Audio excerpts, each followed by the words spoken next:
The Six Nations Championship is European Rugby Union's premier competition. It's effectively a European championship, although closed off to challenger nations like Georgia, Portugal, and Romania. But this video isn't about non-Six Nation members, but it is about television here in the United Kingdom, because if speculation is to be believed, then we may be waving goodbye to the Six Nations as a free-to-air television product. Like many other sports series like Formula 1, a large part of the Olympic Games, and from 2026, the Tour de France. Now, you might think that the Six Nations would be one of the so-called crown jewel events of sport alongside the FIFA World Cup and European Championships of football, both the men's and women's tournaments as well, plus the FA Cup and Scottish Cup finals and horse racing's Grand National and Epsom Derby that must be shown live on free-to-air television. There are also some protections on things like the Olympic Games as well, and strangely, the Rugby Union World Cup final. Not the entire tournament, just one match. And Rugby League's Challenge Cup final, which is Rugby League's FA Cup, the Wimbledon men's and women's finals. Not the tournament, once again, just the finals.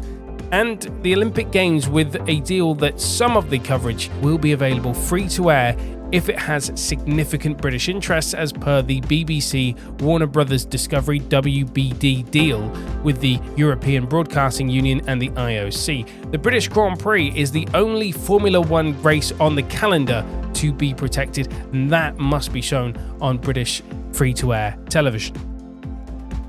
Now, unfortunately for the Six Nations, it falls under Category B, which means it's up for grabs for pay TV if they can provide extensive free-to-air highlights of the home nations teams. That's, for those of you that don't know, England, Scotland, Wales, and Ireland. So the question is, will the Six Nations end up behind a paywall next year as the current television deal ends after this year's tournament?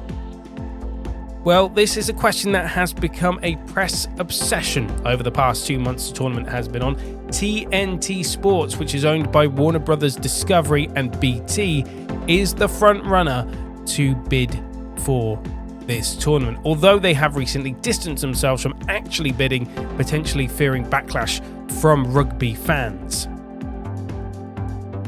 TNT Sport, which is the home of Premiership Rugby, said it would be very challenging due to the tournament's free-to-air history.